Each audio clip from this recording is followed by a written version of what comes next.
Bwana, mambo vipi? Karibu sana kwenye YouTube channel yako pendwa ya Nyalusi Tutorial. Leo wacha nikwambie kitu kimoja.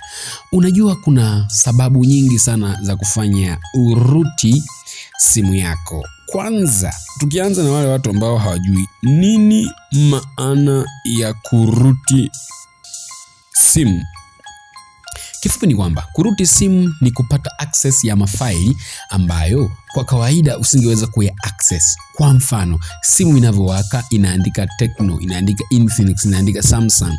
Unataka kubadilisha, hautaweza kubadilisha mzee, ni mpaka uiruti simu.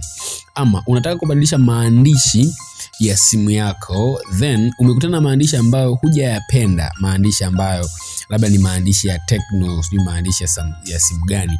Sasa unataka utumie maandishi ya Samsung.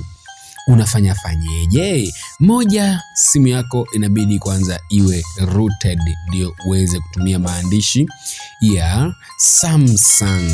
Kwa mfano simu yangu hii simu yangu ni aina ya Tecno Camon 18i. Inafanana sana na Camon 17. Android yake ni Android ya 11. Though nikiamua kuiupdate itaenda hadi Android ya 12. Sasa nikitaka kubadilisha au nikitaka kubadilisha mwandiko wa hii simu, lazima simu yangu iwe rooted. Umeona naweza nikabadilisha kwa njia ya kawaida, lakini sitapata maandishi mazuri ambayo ninayataka, au sio?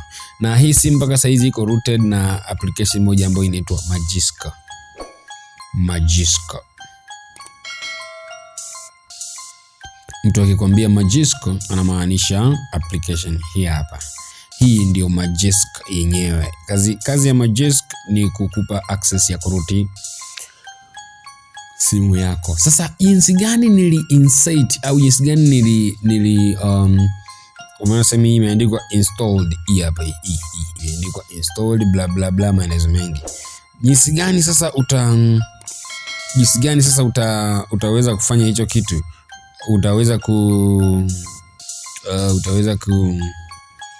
Jinsi gani sasa utaweza kuruti na wewe simu yako namna hii? Basi nitakuelekeza leo kwenye hii video hapa. Jambo la kwanza ambalo inabidi ulifanye ni kuwa na simu aina yoyote ile. Labda tuseme una Tecno, una Infinix, una Itel, una bla bla yoyote ile. Ukishakuwa na simu yako, katafute build number ya simu yako. Ngoja nikuonyeshe build number maana yake nini. Ukienda kwenye setting ya simu, ukafika hapa kwenye my phone, utaona sehemu imeandikwa version hii hapa, imeandikwa build number. Umeona hii imeandikwa build number. Uzuri wake unaweza ukaikopi na hivi na vile, kwa baadhi ya simu unaweza ukaikopi. Ukishaipata hii build number, ka download boot.img ya simu ambayo inafanana na hii build in number. Kwa hiyo unaingia sasa mtandaoni, let's say sasa moja kwa moja hapo unaingia wapi? Unaingia Google. So ukiingia Google, let's say utatumia browser labda hii hapa. Hello. Then utakuja usearch ile build number yako ambayo uliikopi kule. Umeona hii hapa CG ngapi. Then uta-search. Ama kwa mfano labda unatumia Tecno, unatumia labda Infinix Hot 30. Ingia Google, andika Infinix Hot 30 boot img. Utajua kwa nini tunataka boot.img, na pia utafuta kitu kinaitwa VB meta img. Itakuwa imekaa hivi.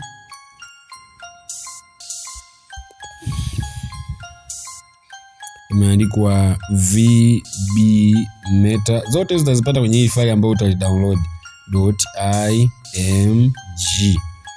Hii file la muhimu sana ambayo inabidi download. Vote vina nini ndogo ndogo hivi. Boot img inaweza kaa na MB 32 MB.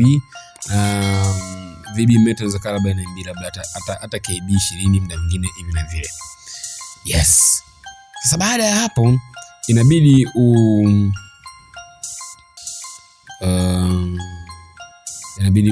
achana na kwa mengi. Yes. Mwana mzigo hapa inabidi ufanye kitu kimoja ambacho kinaitwa kudownload file la hiyo simu yako. So ndo sasa unaweza shangaa file lako lina MB GB 3 sio na hivi. Angalia kwa mfano file hapa limeandikwa ina GB ngapi? GB 3. Inabidi download hii file ya GB 3. Then mwisho wa siku uweze kuiroot simu yako. Sasa ili uiroot kuna requirement ambazo inabidi uwe nazo, mfano PC na hivi na vile. Hiyo ili video isiwe ndefu nitazungumzia kwenye video ijayo. Yes, sitaki video iwe ndefu sana mpaka ikuboe. Hapana, bora tuende kwenye segment na partition ili uelewe ni tunazungumzia. Kumbuka video ijayo tutakwambia requirements za material kama vile PC, kama vile USB cable, kama vile command lines, kama vile platform tools, kama vile kuna makolo mengi sana ambayo inabidi uwe nayo mpaka simu yako iwe rooted. Bana, tukutane kwenye video ijayo. Mimi ndio mwalimu wako, nitakufundisha ujanja kama huu. Usipo subscribe itakuwa so nyama ni, ukisubscribe unyama mwingi.